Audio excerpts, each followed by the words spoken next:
The Yankees took the weekend series from the Padres, but Anthony Rizzo left Sunday's game with an apparent injury. Here's what we know.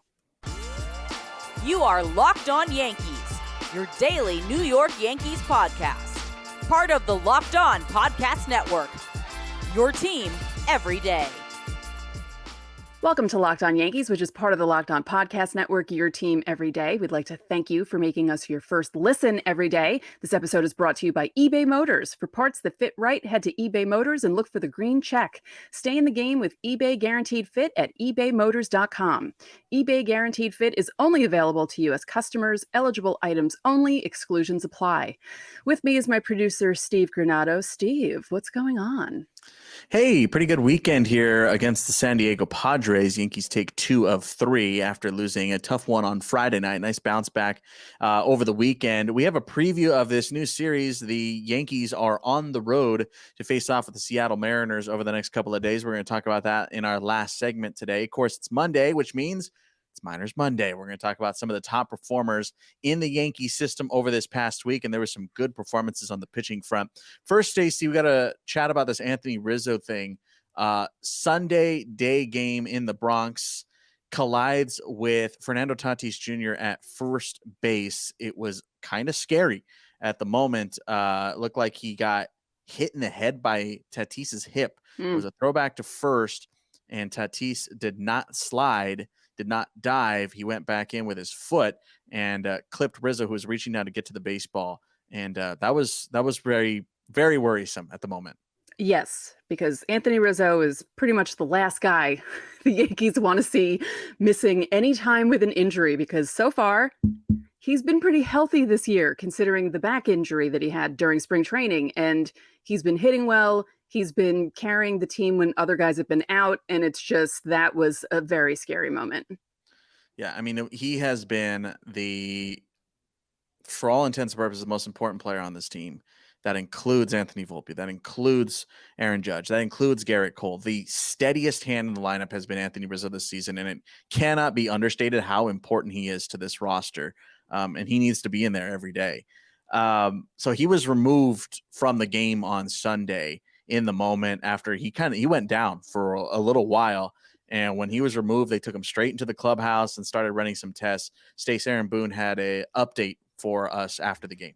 Yeah, he said in his post-game press conference, Rizzo's fine. He got through his testing fine. They'll monitor him tonight and tomorrow. And he expects him to play in Seattle on Monday. But, you know, as we were joking before we went live with the show, I don't trust Aaron Boone when he says someone's fine, because we've seen in the past that, you know, oh, he's fine, and then someone will be out for 6 weeks. So, you know, take that with a grain of salt. The fact that he went through all the tests and he was okay with the tests is great, but they have a cross-country flight to Seattle. You know, you have a night of sleep you have to deal with, and when it's a neck, anything can happen while you're sleeping too, because you don't really tend to stay still when you're sleeping. And it's not like he's going to stay up all night to make sure the neck doesn't move. So this is going to be a crucial 24 hours, let's say. Yeah, I mean, you're semi-joking about no, take it with a grain of salt, but like legitimately, there is a correlation there with Boone that we have noticed this season. It is a bit of a like boy cried wolf right now. He's fine, and then he's not. That has happened on multiple occasions already this season. So I'm not taking Boone's word on injuries right now with full confidence, personally. I mean, you can do with that information what you will. I saw what I saw. I'm not a doctor. I obviously didn't run tests. I wasn't in the room when he ran tests on him, when people ran tests on him. But we saw what we saw, and it didn't look good. No. And it was very scary. And you just can't have Anthony Rizzo out, right? Like that is nightmare fuel. Yeah. You know, DJ's swinging it better here over the week, but Rizzo needs to be in the lineup. And if that means day to day, if he misses the Seattle series, you know, I'm just playing devil's advocate here. I think that's obviously you have to do something like that. If the long-term goal is to have him in the lineup near every day, I think you sacrifice a couple of days here just to make sure he plays long-term. Yeah. Have you ever hurt your neck because I have, in a very stupid way, while watching a Yankee game against the Cubs, and I was affected by it for a good 5 days. And it was the worst pain. You don't realize how much your neck, like how much you use your neck every day until you hurt it. So I'm really hoping that he's okay, because it's scary when you hurt your neck. It affects a lot of things when you hurt your neck. And, he has back issues, and it's just, let's just I'm crossing my fingers. If you're not watching on YouTube, cross our fingers that he's okay. And like you said, maybe it's a day-to-day thing, and, maybe he misses a couple of games and he'll be okay. And hopefully it's not like a long IL thing. Yeah, you have to make sure he's right. Mm-hmm. You can't force it. If he goes in and plays on Monday just because you're like, well, we need Rizzo, and he hurts it worse, then that's just nightmare fuel. So I hope they do the right thing. I hope they take caution here. I would assume that's what they would do, but you never know. So hopefully that's the case. Gerrit Cole, Stacey, on Sunday gave up a couple of more home runs, pair of home runs. Jake Cronenworth went off on him in the first inning, a middle fastball. And then Rougned Odor in the seventh inning on a middle in fastball to the left-handed hitter. We talked about it already, Stace, but the fastball in the month of May has been prone to the home run. Yeah. And, it's the middle and middle. That's the problem, because we talked about this last week. He has to paint the corners if he's going to have any chance of throwing that fastball without people hitting it for 2-run home runs and solo shots. And I could see the Odor home run coming. I just was thinking, oh boy, here we go. And he kind of had, that spot in the middle where he did really well. And you thought, okay, he's settling down here and this is okay. And he is probably really, really excited for the calendar to change to June. For whatever reason, this month has just been not what it was in April. It just hasn't. And I think, again, it goes along with those fastball issues that he has had. He ended up picking up 9 strikeouts against San Diego Sunday. He did also, you mentioned in the middle there, kind of get into a bit of a groove. He set down 10 in a row at one point. But he's just been really inconsistent.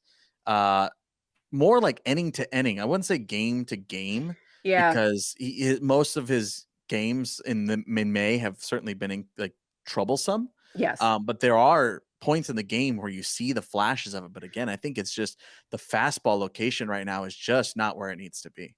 Yeah. It almost feels like watching Jameson Taillon of 2021, where he'd have either like a bad first inning, he'd give up something, and then he'd have a few good innings, and then he'd have another bad inning. And it almost feels like that with Cole. It's very strange, but it's just, we talked about it last week. It's so strange how he went from being just downright dominant to just being mediocre in May. And the funny thing is he's 6-0. So that shows you how win-loss records don't even matter, because he's in his last 5 starts. He has a 5.67 ERA.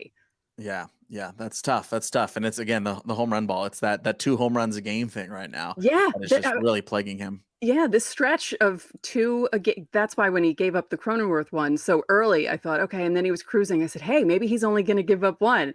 And then when the runner got on base in front of Odor, I thought, oh boy, oh no, this could be bad. Yankees obviously ended up winning that game 10-7 on Sunday. Throughout the weekend, a 3-2 walk-off win in the 10th inning on Saturday. IKF coming through with that big knock. Yeah, if I was thinking about this when we were talking about Rizzo, but if Rizzo needs to sit out, DJ can play first and IKF can play third. I thought you were going to say IKF at first. I was no. Whoa. No, Where are we going? No, DJ at first and IKF at third. Okay. Boone got a suspension, by the way, over the weekend as well. Did get a 1-game suspension. Your thoughts? We were talking about that on Friday's show after he was ejected for some fervorous comments. Your thoughts on that suspension quickly? Whatever. I mean, he says he knows he has to calm down, but he also knows that he can't calm down, which is kind of funny, but he needs to calm down sometimes because the man has a heart issue. I know he's gotten surgery to correct it, but he needs to be careful. We'll see. We'll see if that is. Also on Friday, Stacey, Randy Vasquez, not terrible. No, not terrible at all. Yeah, it's called up. We know that this is really just because he's a 40-man guy, and it just made the most sense. 4 2/3, 4 hits, 2 earned, 3 walks, and 6 strikeouts. Didn't see those 6 strikeouts coming against San Diego. I know their offense has been struggling this year, but your thoughts on Randy Vasquez's debut? It was perfectly fine and better than what I was expecting, really. I was more upset with the offense not doing anything to support him. But yeah, I thought that was great for him. I mean, what a debut in the majors. It's awesome. Yeah, 5-1 loss on Friday. Tatis, pretty good weekend in Yeah. the Bronx.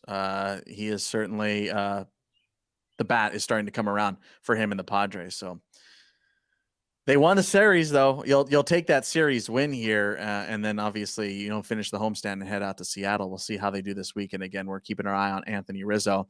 If you're here on the YouTube side, let us know in the comments what you thought about this weekend and how are you feeling about May Gerrit Cole versus April Gerrit Cole. We talked about it the last start he had where he gave up a couple of homers, but we are definitely in worry territory about this home run issue because it is certainly back. Let us know if you're worried about Gerrit Cole and how many home runs he's been giving up lately. While you're in that comment section, of course, you can drop your questions for Fan Mail Friday. If you're new here, we do fan mail questions every Friday. We answer your questions on our Friday shows. And of course, Locked On Yankees is Monday through Friday every day. Just like this series, save Thursday, against the Seattle Mariners. The Yankees and Mariners face off tonight. Late game. You can catch all of it on Sirius XM. Coming up next, let's check in on the minor league system.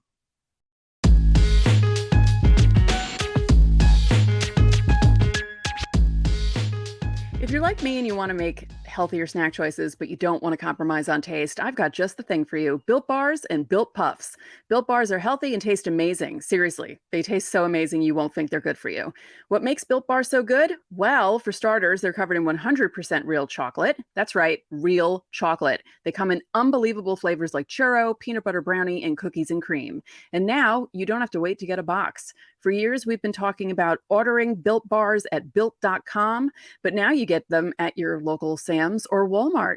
You can get the specialty flavors at built.com if you want, but you could just walk into those two stores and get them. That's right. Head to your nearest Walmart, walk to the pharmacy section, grab yourself a box of Built Bars. Or if you're close to a Sam's Club, run in and get a 13-bar box. Again, that's built.com.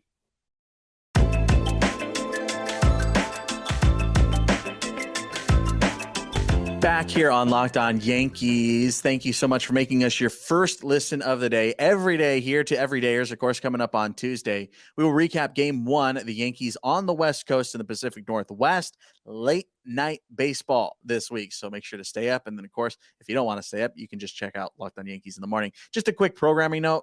Because of these late games, we're not going to be releasing at midnight. Obviously, we'll release them as soon as we can because of these late games. But just so you're get the heads up there.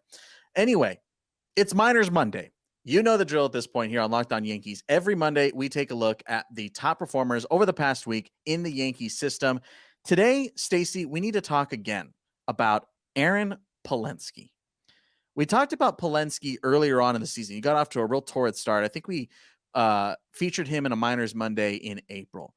But it's time to check in on this kid. This isn't a fluke right now. He is on another planet still. Pelensky, after 32 games, that's nearly 2 full months with the Hudson Valley Renegades, is slugging .744. He has 5 straight multi-hit games right now. Didn't end up playing on Sunday. That game is, full disclosure, still happening as we record this, but wasn't in the starting lineup on Sunday, got the day off. He had 5 straight multi-hit games this week.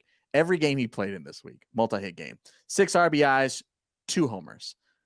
And it shouldn't go unnoticed that this is a guy that we weren't really talking about last year. Nobody was really talking about last year, to be frank.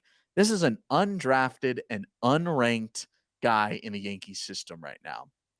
His path, I mean, everyone's path is different, but his path to get to the Yankees system is kind of miraculous. So he played junior college ball for 1 season and then transferred to Nebraska. And all he did at Nebraska, you've heard me say this before about other guys, all he did is just hit. Like that's what Aaron Pelensky has done. And that's what has gotten him to this point. In his first NCAA season back in 2019, he led the Nebraska Huskers in batting average, hits, runs scored, homers, total bases, and he was tied for first in doubles and triples. That was his first year in NCAA play. So, a de facto freshman season, right? It was obviously as a sophomore. And at this time, he is knocking on the door of multiple Renegades records right now. He is now currently number one all time in extra base hits in Hudson Valley Renegades history, which does have a caveat. Hudson Valley, of course, used to be a short season team. So over the last couple of seasons, now that they're full season, has had a lot of these record breaking types, but this is career numbers. This is career as a Renegade. And Aaron Pelensky, again, is all he has done is hit. He has hit with power. He has been playing outside of his mind. And we love talking about guys like this, Stace, guys that are unknown, guys that just, they get the opportunity and they just grab life by the horns, right? And that's Aaron Pelensky. It's really cool to see. And I'm just happy to see guys like this thrive, guys that just take the opportunity they're given and run wild with it. Also in Hudson Valley, just a quick note, Joel Valdez, left-handed pitcher, had a really nice game on Tuesday. Wanted to make sure this one got out there, give a little love to another unranked prospect. Career high 6 shutout innings in his first high A victory. His previous high was 5 1/3. He's a 23-year-old Dominican lefty, also unranked, as I mentioned. He has definitely struggled this season, so it's nice to see him really jump out against Erie this week and have a nice, not against Erie, forget where they're playing. But Joel Valdez had a really, really nice game on Tuesday. So I wanted to make sure you saw that. Speaking of guys that pitched well this week, Clayton Beeter.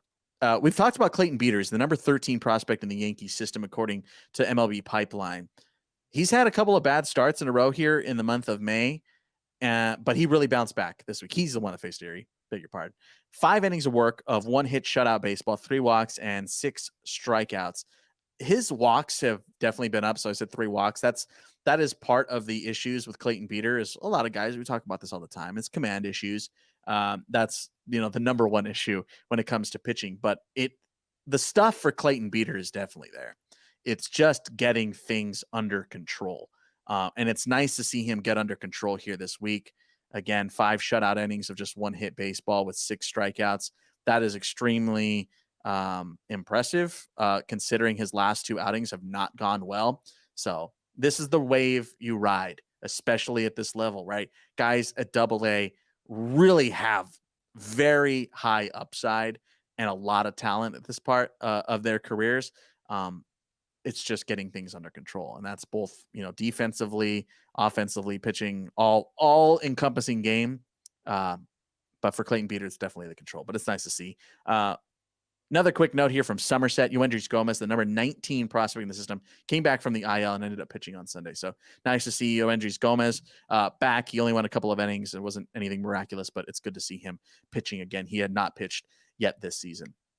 And I want to talk more about pitching today, Stacey. One more for you guys today. Let's go down to Tampa. We try to give Tampa as much love as we can. They don't have a media relations department. They don't have a broadcaster, so it's hard to get the real scoop of what's going on in Tampa on a regular basis. But Hayden Merda is a guy, I love saying this, you haven't heard of. Hayden Merda, Merda. Coming off the best start of his career against the Palm Beach Cardinals, 6 innings, 1 hit, no runs, 1 walk, and 8 strikeouts. Fascinating. He is a late draftee. This is his first full season. Comes at you with 4 pitches, a fastball, slider, curve, and change. He's out of Azusa Pacific, which is not too far away from where I am here in Southern California. It's about an hour away from where I live. But it's nice to see another guy. It's a guy, Hayden Merda has had some mixed results here in his first year of Yankees ball, but nice to see him really bounce out with a 6-inning shutout performance with 8 strikeouts. And that's, again, what you come here for. Jason Dominguez, right? Spencer Jones. All these big-name guys, Randy Vasquez's, the Anthony Volpes, the Oswaldo Cabreras. You know them. We're here to tell you about Aaron Pelensky, Joel Valdez, and Hayden Merda. That's what you come here for. So let us know in the comments section which prospects you want to hear more about. That's what this is all about. We want to make sure you are informed of what's going on in the Yankee system. So make sure to drop them in the comment section down below, because while you're there, also make sure to drop your questions for Fan Mail Friday. We're always listening to your feedback here on Locked On Yankees.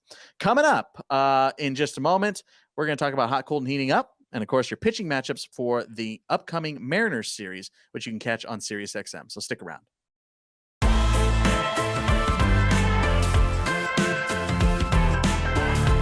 Hey, it's a new series here as the Yankees head out to the Pacific Northwest to face off with the Seattle Mariners, which, of course, everydayers know, Stacey, it's time for Hot, Cold, and Heating Up, which we did not do this past weekend, of course, as we had that crossover episode for the San Diego Padres series. But it's time to return it. Stacey, let's start with who is hot. I got two guys for you, IKF and DJ LeMahieu. Wow. Yeah, DJ swing it much better. Hits in 4 straight, or 4 of his last 5 rather, and he just missed one on Sunday too.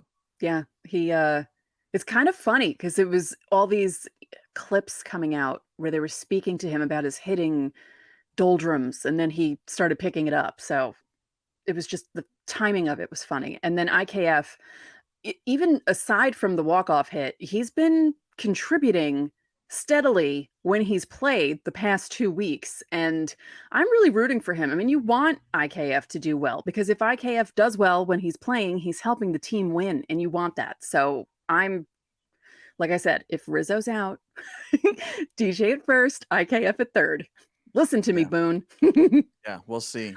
Hopefully, of course, it doesn't get to that. Right. Stacey, who is cold? Jake Bauers. Yeah. Jake Bauers. 1 hit in his last 10 games. Yeah, it's tough right now. Yeah. He's not getting consistent at bats. True. So that's obviously not helping, but it's kind of feeding itself, right? Where he's not getting consistent bats. When he gets the at bats, he's not doing anything. So that's why he's not getting consistent at bats. Right. You feel bad for him.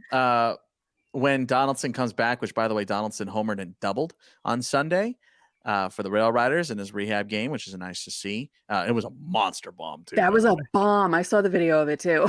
Yeah, I know you've been to that ballpark. I've seen a million games in that ballpark, obviously, last season. Yeah. That is a long way. That is a long deep way to go for that homer. So that's very encouraging. But that might be the move. Jake Bauers doesn't have any options, so he would have to go through waivers, which you guys are you're learning a lot about that this season, aren't you?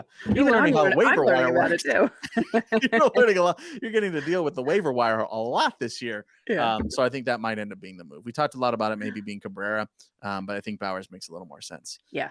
Unless he turns it on here over the next couple of games. But I feel like Cabrera is more valuable right now because even if he's not hitting, he can play more positions than Bauers. And he's a switch hitter. Yeah. Mm-hmm. Yeah. So we'll see. Let's end on a high note, Stacey. Who's heating up? Higgy is heating up. And 2 doubles in an inning on Sunday. Yeah. We've talked a lot about the lack of contributions from the catcher's position. So to get Higashioka going in any way, shape, or form is a welcome sight. Yep. You need it.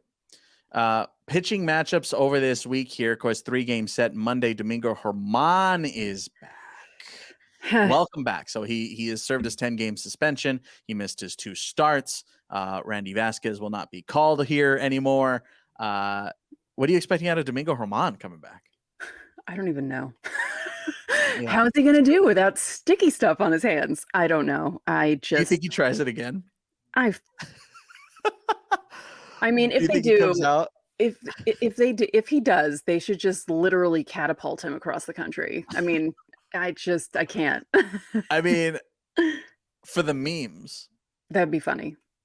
Could be worth the joke. Yeah, but it's just, I kind of hope he comes out. It says here, look. I hope he comes out with his hands out. Like, look, I'm fine. Look. And then you just see like glossiness all over his hands. Yeah. It'd be hilarious. He'll face off with Bryce Miller, who's been a nice little addition this season. Called up from Double-A this year and he's pitched better in the majors than he has at Double-A this year. That's crazy that he came up from Double-A to the majors and is doing better in the majors than he did.